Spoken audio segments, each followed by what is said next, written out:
உலக அளவில் இந்த கிரிக்கெட்டுங்கிறது ரொம்பவே ஃபேமஸ் தான். அதுலேயும் இந்த வேர்ல்டு கப்பை விட ஐபிஎல்லுங்கிறது ரொம்ப ஃபேமஸ். இந்தியா மட்டும் இல்லை, எல்லா கண்ட்ரிலையும் சொல்கிறேன். இதே விஷயத்தை நம்ம ஃபுட்பாலில் எடுத்துக்கிட்டால் இந்த ஃபீஃபா வேர்ல்டு கப்னு ஒரு விஷயம் நடக்கும். இது 4 வருஷத்துக்கு ஒரு டைம் நடக்கும். இதுவும் வந்து பயங்கர ஃபேமஸ். இப்போ இந்த ஐபிஎல்லாம் மில்லியன் கணக்கான மக்கள் பார்க்குறாங்கன்னு வச்சுக்கிட்டா, அதே விஷயத்த இந்த ஃபீஃபா வேர்ல்டு கப் இருக்குல்ல, பில்லியன் கணக்கான மக்கள் பார்ப்பாங்க. 2 ஈவெண்ட்டுமே எக்ஸ்ட்ரீம் பாப்புலர் தான். எனக்கு ஒரு கேள்வி இருந்துச்சு, சரி இது ரெண்டுத்துலேயுமே வந்து எதில் அதிக ப்ராஃபிட் வரும்? இந்த மாதிரி கிரேசியான கேள்வி உங்களுக்கு இருந்தால் மறக்காம இந்த வீடியோ ஃபுல்லாக பாருங்க. முதல்ல நமக்கு ரொம்பவே தெரிஞ்ச ஐபிஎல் எடுத்துக்கலாம். இது வந்து வருஷம் நடக்கிற ஒரு ஈவெண்ட். இதோட ஆக்ஷன் ஸ்டைல் எப்படி இருக்கும்னா, 25 பிளேயர்ஸ் எடுக்கலாம். அது மட்டும் இல்லாமல் அவங்களுக்கு 125 கோடி வரைக்கும் வந்து அவங்களோட பர்ஸாக அவங்க வந்து கொடுப்பாங்க.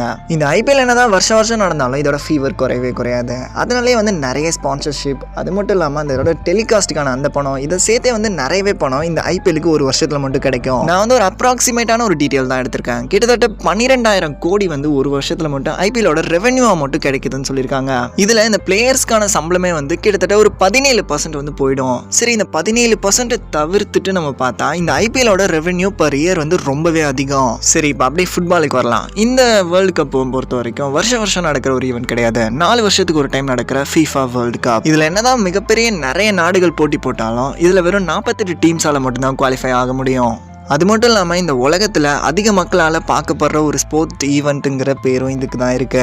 இவங்களுக்கு இதை நடத்துறதுனால ஒரு வருஷத்தில் எவ்வளோ ரெவென்யூ வருதுன்னா, அதாவது கிட்டத்தட்ட 91,000 கோடி. அப்ராக்சிமேட் டீட்டெயில் தான் நான் எடுத்திருக்கேன். அதாவது இவங்களோட ஸ்பான்சர்ஷிப், அது மட்டும் இல்லாமல் இவங்களோட டெலிகாஸ்ட், இதுக்கெல்லாம் சேர்த்து தான் வந்து இந்த அமௌண்ட் சொல்லியிருக்கேன். இதில் ஒரு மேஜரான ஒரு மைனஸ் என்னன்னா, கிட்டத்தட்ட 70% ஆஃப் த ரெவென்யூ வந்து இவங்களோட பிளேயர்ஸ்க்கே போயிடும். அதனால இவங்களோட ப்ராஃபிட் வந்து ரொம்ப கம்மி தான். ஏன்னா வந்து நம்மளோட ஐபிஎல் வந்து வருஷம் நடக்குது. அது மட்டும் இல்லாமல் பிளேயர்ஸோட சேலரியும் ரொம்ப கம்மி தான். ஏன்னா கிட்டத்தட்ட 17% தான் மேக்ஸிமமே. ஆனால் ஃபீஃபா வேர்ல்டு கப்பில் அப்படி கிடையாது. கிட்டத்தட்ட 70% ஆஃப் த ரெவென்யூ வந்து இவங்களுக்கே போயிடும். அதனால அவங்களோட ப்ராஃபிட் கம்மி தான். இந்த கம்பேரிசனே கொஞ்சம் தப்பான விஷயம் தான். இருந்தாலும் என்னோட ஒரு கியூரியாசிட்டிக்கு தான் இந்த கம்பேரிசன் வச்சேன். ஏன் இப்படி சொல்கிறேன்னா, ஏன்னா ஐபிஎல்ங்கிறது நம்மளோட இந்தியாவுக்குள்ள மட்டும் நடக்கிறது. அதுவும் ஒரு 10 டீம் மட்டும் தான் கலந்துக்கிறாங்க. அதுவும் வந்து அதிகமாக ஃபாரின் பிளேயர்ஸும் இருக்கக்கூடாதுங்கிற ஒரு ரெஸ்ட்ரிக்ஷன் இருக்கு. ஆனால் வேர்ல்டு கப்னாலே அது ஒரு பெரிய ஈவெண்ட். கிட்டத்தட்ட 48 டீம் வந்து அதில் கலந்துப்பாங்க.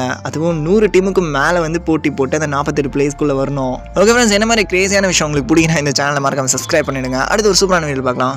Stay tune.